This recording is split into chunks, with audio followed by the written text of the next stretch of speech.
year for DeFi. A monstrous $30 billion was pumped into crypto in 2021. With crypto's gain came a whole new crop of investors as new trading platforms like PayPal allowed users easy access. NFTs also gained traction like never before with a remarkable $12 billion in sales in 2021. And here to talk with us about it is Hossein Azari, the CEO of CMORQ, and Sara Nemati, also of CMORQ. Sara and Hossein, welcome. Thank you for having us, Bob. Thank you. Pleasure. So before we get going, for the benefit of our viewers who may not be familiar with you and your work, do you mind giving us a brief description? Sure. I can start, and Sara can kind of add on the art and creative side that she leads in our company. So we are a consumer DeFi product, and by that I used to be in consumer finance. I did a company, and just thinking about DeFi and how we need to get it to the consumer and help them to use it. We basically thought we are just the first of a new breed, and with our app you could do basically the banking services that you would want and more. And the more part is for starting from folks like Sara, who have been making income from Web3 and from NFTs, and their bank is not going to help them bank their Matic or Ethereum that they've gained. So, but our banking service does. So we are basically a Web3 banking service that goes beyond what exists and enables more of the new Web3 economy, as well as the 6 billion people who have access to smartphones, but they don't have access to the banking system or kind of U.S. economy grade banking system. So that's our product in a nutshell. But I'm sure Sara will add more on the creative side, and we can dig in. Yeah, so my background is in art and architecture, and I joined the NFT space and the crypto space just last year. And it's very interesting and exciting for me because there's so much to learn about and so much to discover, and there's so many things that haven't even been thought about. And my role in CMORQ is to connect the people who are already interested in DeFi, to connect them with NFTs and the art part of it, or the people who are interested into art and NFTs, to connect them with the finance part to be able to manage their finances. Right. So remind me, the app is available on the Apple Store and Play Store? Yeah, both Apple and the Google app is available. Great. And then in terms of what they can do with the app, talk a little bit more about that. Is it buying and selling, or just buying, or? Well, the user starts by creating a wallet on EVM compatible blockchains, and it's self-custodial. They have their wallet in their control. We don't touch their assets. And after they have their wallet, we do send them a few dollars as a reward so that they can kickstart. We help them to do an exchange, to do a lending, to see how it works. This whole thing takes under 3 minutes. So show me another bank out there that you can walk in, open an account, lend some money, and perhaps exchange some stuff under 3 minutes. Show me under 30 and I'll take it. So, and that's pretty much basically what you do as an onboarding. And then you have access to staking. You can lend, you can borrow. And we don't do any of these ourselves. We just connect you to the protocol that does it best for you, and remove ourselves from basically the process as the middleman. So, now with Sara's basically initiative, we have the NFT aspect to our app. So we would show your collections. You will be able to access them. You will be able to send it to your friends. You'll be able to give them gifts. As well as when you come to the app, you get rewards for that week. For example, this week we had the Martin Luther King Day collab that was kind of a memorial of, like, you came to our app, you have this now. And we do that every week, and we have like some of Sara's special work as Crypto Birds Cafe that when people do more transactions and engage with us, they get it. And this is kind of our way of engaging people with the Web3 version of having a, if you will, JPEG, but it is yours and you control it. So, the sky's the limit for us. We just look at this space and look at the community and see what they want. We see ourselves as basically the banking service for Web3. So there's a big economy being created. We will be there to help you to hold your assets, work with your assets, and use them in the best way possible. So many folks who are unfamiliar with this world are often concerned about security and safety and scams and whatnot. Talk a little bit about what you've done there to allay fears. There should be, it's a new space, and I like to kind of tackle it up front. So, there's a spectrum of products out there. Now, if you think about what goes on with like scams, that folks connect their MetaMask to every random website and then they get like wiped out. So we start from that and say, okay, we don't want to be that. What do we do? And then we have created basically our structures around how to, limit access, how to like make decisions that on the surface they look like we are restricting, but at the same time we see it as empowering and enabling, because then you can trust to put more of your money in. And obviously a lot of disclosure on the side of like knowing what you're doing is very important. We also have a very active compliance team. Our compliance officer comes from Celsius Banks Group. Like he has done like 10 years of this work, and they understand pretty well what are the kind of things that need to be there. That said, this is a new world. If you look at Wells Fargo, the first bank, their logo, it is the 6-horse stagecoach. There was a reason that had 6 horses, right? To go faster than folks with 2 or 1 horses, that they were running after them for the money. So there's always that challenge, and we are very aware of it. And we obviously put focus on it and build it into our product as we progress. Right. So 2 other things, Hossein. One is when we've talked to other folks in the crypto space, they talk about the management team and the white papers that are supporting their projects. Can you, talk about that? We do not have a white paper at the moment. We did write a paper a few years ago, kind of discussing how we think about blockchain-based assets, which just was 2018. We discussed fees as a very important aspect of like thinking about value of these networks. That discussion is picking up these days a little bit, but it was too early for it. But that paper is out, but it's not our white paper. So as far as our thesis, we do want to build a decentralized banking service. So, and if you look at the blockchain space, we have a fascinating backend that's created. And this backend is no joke. It costs more than $30 million to just run Ethereum every day. You think about it. That's a powerful backend. It costs more than JP Morgan's backend, right? So it's a fascinating kind of product, but it doesn't have a good user interface. You're not going to see billions of people firing up Ethereums on their terminals and writing command lines to buy groceries. So, however, we do think that you can build a really good UX on top of this and still stay decentralized. Don't become a centralized player that start holding like Bitcoin for people. We think the best and most secure place to hold crypto is on blockchain and enabling people to do that. So with that thesis, we are building a layer that enables billions of people to get into this banking era that is pretty new, but it needs a very focused kind of decentralization mindset. And it's not just about the technology. We have like daily discussions from Sara's here, for example, in our marketing. We believe every dollar we spend on marketing, it should turn into something that somebody owns, right? Be it a POAP, be it an NFT. We don't like just giving dollars to like Facebook or Google, right? So in our tech, we don't like building more centralization around these things.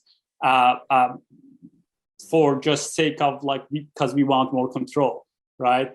In our compliance, we are very aware of the differences of this and running a bank. And our compliance officer is like very well experienced on that. So go over the whole team. From funding perspective, we are very careful with not becoming, another company in another, portfolio that needs to kind of align with the other companies in that portfolio. We think that's detrimental to a product that wants to grow on DeFi. None of Bitcoin or Ethereum raised money from VCs, or at least I didn't hear any. So they could have bought it. It's not against them, but it also they don't have VCs on their boards, which is a kind of a very different structure than what we are used to. So it goes across, and we try to really disrupt ourselves in centralization. Our basically one-liner, which if I was writing a white paper ever, I would start with is the value proposition of decentralization is decentralization. So you mentioned a second ago community. How important is community to what you're doing today? Well, I mean, I think Sara will be able to add a lot on that. So I'll let her take that. So yeah, everything is about the community, especially in the world of NFTs. Like every single artist, they should have their own community to engage people in their own art, to show them what they're doing, what are the new things for the new technologies that they're working on. It's the same with DeFi. People who get interested in this app, in CMORQ, they get to know how CMORQ works, what are the new things added to the app. For example, now we have added NFTs, we have added POAPs. Like every week we have these POAPs, NFTs based on the event of each week. So when people, for example, on Twitter, when we create our community on Twitter, people follow us and they want to see, what's the next thing that CMORQ is giving us? What's the next thing that they're introducing? And we are also every week researching the new possibilities of this technology, the metaverse, or whatever is coming next. Nobody knows what's coming next. So we have to be updated, and we also keep the people who are engaged with us updated with what's coming next. Right. So before we talk about what's coming next, let's take a moment to look back at 2021 and what you regard as some of the pinnacles of what happened last year. Yeah, well, never a dull moment in crypto, right? So 2020, we thought it was just the most explosive year, right? DeFi summer and all the great things happened, but it was just a jump start. And 2021, we started seeing most of those kind of initiatives that kind of got a little bit more attention in 2020 to become real products. And the crypto space, and one way I think about like how fast it moves, I take volatility of crypto and basically do the math to go to volatility of like S&P 500.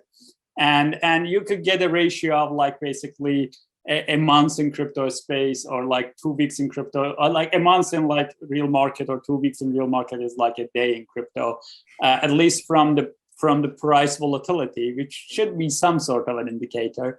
So things move fast. And 2021, we saw obviously a big jump in NFT, and which is a kind of an application, a utility. I think if I'm not wrong, OpenSea went from 7 employees to 200 employees in 12 months. That's kind of and in our case, we started building the app basically in summer 2020, and 2021. Every day we needed to kind of deal with the new thing, and we kind of learned that in order to stay on top of this space, we need the research team to just tell us what is coming, so that by the time we implement it, we are not kind of falling behind. So Polygon showed up, like Solana showed up. They were like big moves in terms of new technologies that enable you to do more stuff. And it's super exciting to just look for the next thing that's coming and to enable more people to use them in 2022. But 2021, if I'm summarizing it, it was the year that we started capitalizing on applications and seeing them working. So let's look ahead for 2022. And I understand that you see a lot of new use cases and applications that will ultimately make a lot of sense in hindsight, but we're not there yet. What are some of these new use cases that you see? Yeah, so and the analogy that we could follow here a little bit is, when we say like 6 billion people have access to internet or smartphones, we don't say why they ended up having, right? There's just some utility of internet that caused or led to that, right? But internet kind of grew, right? I think one way to see blockchain space and DeFi is that it's just going to grow to billions of people. And all these applications, different things you are seeing, it's just this whole massive technology, energy, trying to find ways to grow, that kind of serve people. So, and we set our eyes on that final goal. We say we want to bank 1 billion people, and there's 6 billion people that we can.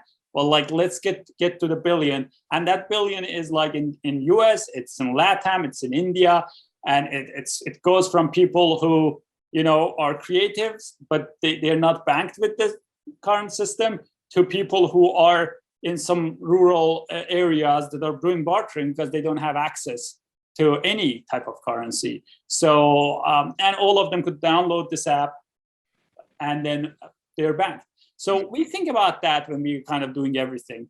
But every year kind of brings us new things that we need to provide access. Things that we are excited about on the NFT side is just this ownership in the digital world. And what that means, Sara can talk a little bit about the metaverse and what we have been looking into. On the DeFi side, we are super excited about kind of something that in like 70s and 80s, they sell them as like structured products to the higher net worth people as like new category of products. We think structured products could be built by protocols in a very cheap fashion and provided to billions of people rather than few billionaires and millionaires.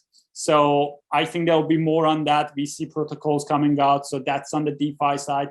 And there's the cross-border basically transactions and like kind of connecting the world.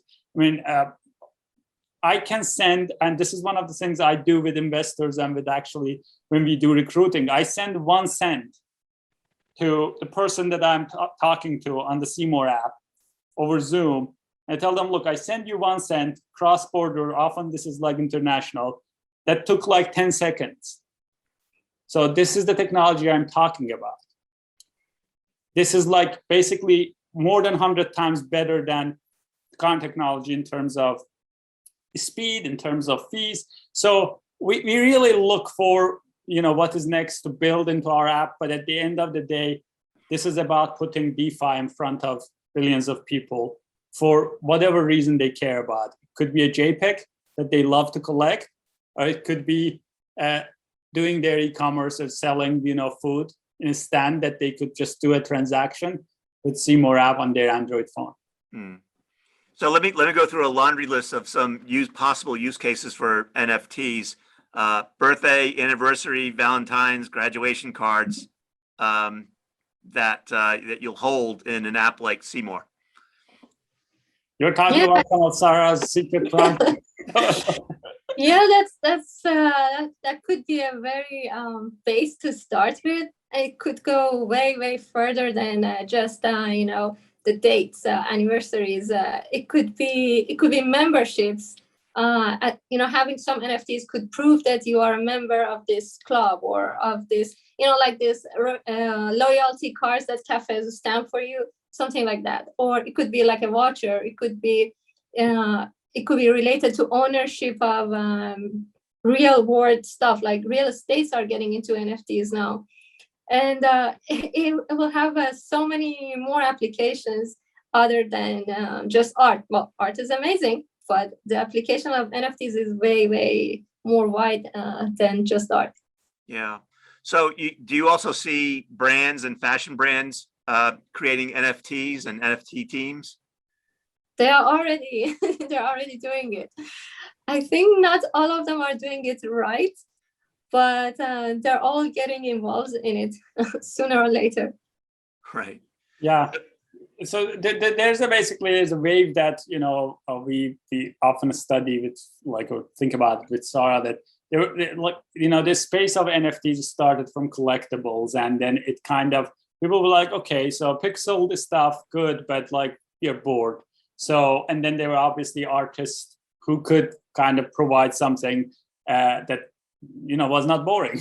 So, and then that evolved to create such a momentum that there's not one brand in the world that's not scared that am I left out, right? So the natural thing that's coming next is obviously brands, as you mentioned, to they're gonna try to figure this thing out, even if it is just to keep their board happy, so that we have our NFT brand team here. Don't worry. So this is akin to I was in data science. Every company in 2015 was setting up a data team, and most of them didn't know why they were having a data team, but some of them actually knew what they were doing. The same thing is happening now. One measure we actually look at, we say that NFTs is native to our product.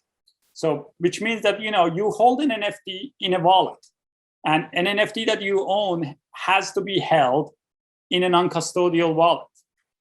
Otherwise, it's a JPEG. If you think about it, NFT is native to our platform. We think about that. If it is not native to your platform, then you're just, it's a lip service or whatever you're doing. It's gonna be it's gonna fade away in our opinion. But if you keep it to its core, native values, then we think it's gonna build a brand. Sara's work on birds. Our company name CMORQ means 30 birds. It's a mythical bird like phoenix.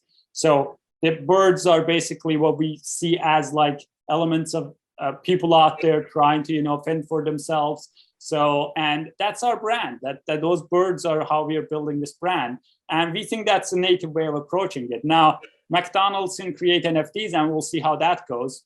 I hope they launch a McDonald's wallet, but my best bet is as these companies see success of wallets like CMORQ, they will start using them. They will be get your McDonald's NFT on so-and-so wallet. That will be good for everybody. So we do think that becoming the banking service side of thing, to just be able to help this growing economy is what will develop one way or the other. Now, NFTs could go in fashion direction or food direction. We will be there to hold them. Yeah. Sara, if I'm not mistaken, I think you said real estate a second ago. Talk a bit more, if that's the case, about what NFTs will do to title insurance, for instance. Yeah, this is about the ownership. A lot of real estate companies are using NFTs just to prove a proof of the ownership of the real world object, which could be real estate. So it's the same. It's all about the ownership and proof of ownership, and not being able to fake it, change it, or alter it. So one of your predictions is that a former president will create an NFT collection. Talk more about that, and who might this former president be? Yeah, so I thought that would happen. I don't know who would it be. Honestly, I mean, I could argue for few of them that would. But I see it. The reason I said that is I see NFT as a kind of a medium that's also very independent. And when you think about high-profile people that for them it's very important to keep that sovereignty and independence, but also be able to provide their have their voice out there. And we've seen how centralized technology treats even presidents with removing their accounts and things like that. So I think if you think about high profile people wanting to have their voice out there, the natural choice is to do it with a platform that cannot remove you.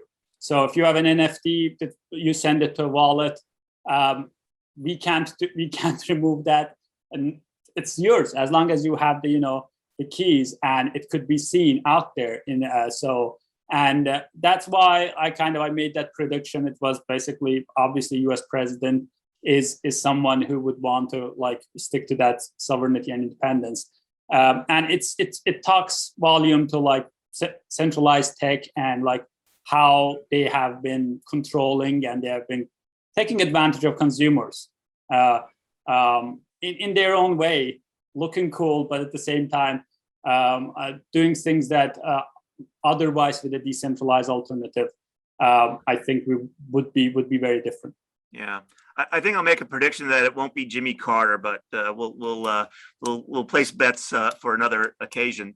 Let's turn our attention to the things that happened this past week in the world of crypto that you think our viewers ought to know about. One thing that caught my eye was the possibility that Walmart plans to launch NFTs and cryptocurrency and tokens. Pretty big news for Walmart to do something more than toe dip into this world. Yeah, this week we heard it from Walmart. We heard Coinbase, MasterCard. Obviously, there was OpenSea, Dharma.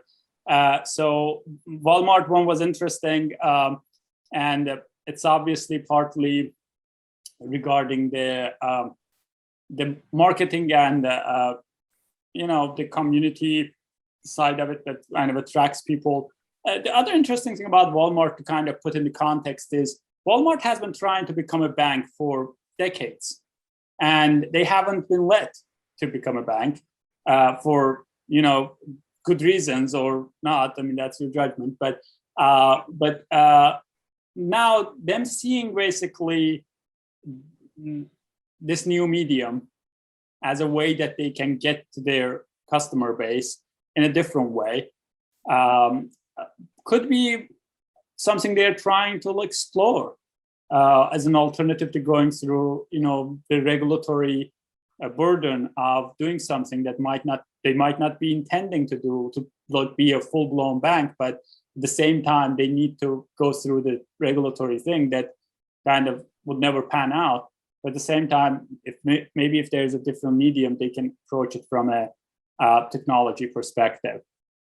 If I'm thinking a little bit too much about it, I would go that far. Could also be just a defensive action that just they wanted some trademarks to just so that somebody else doesn't take it from them. Yeah. So that's what caught my eye. What caught your attention this week? Anything on your side, Sara? You wanna? I'm thinking about the Dharma, but that's more on the DeFi side. Well, it's connected to OpenSea, so it's both like a connection of DeFi and NFTs, which is what we're doing. Yeah, that was very related, and that definitely kind of caught our eye too. If you are a Dharma user, you're looking for a new nest, you can use CMORQ. Sara has a new POAP on this that will be released hopefully tomorrow, and you get that POAP as well as a kind of memorizing your move from Dharma to CMORQ. So that said, it's super interesting to see these deals and see this space maturing. And every deal that happens for good or not, it's a sign of maturity of the space. It's a sign that we are moving toward a more sophisticated and capable products. And the pie is so big. There's 6.4 billion people with the smartphones and internet out there. And we only have 670 million people that have access to a decent financial system. So the pie is like 10x than what we have now. So it's going to take a lot of OpenSeas and Dharmas and Coinbases to really get this out there. And every success is a space's success, and a space's success is our success. Yeah. So we've covered a lot of ground. Anything that we missed or anything that just bears re-emphasizing before we wrap up? It was exciting discussion, and so we'll love to come back again and discuss more. I think Yeah. there will be definitely new and very relevant events. Great. Well, Hossein and Sara, we've enjoyed having you appear on This Week in Crypto, and we'll be sure to invite you back as developments occur with CMORQ. Thank you very much. Thank you so much for having us.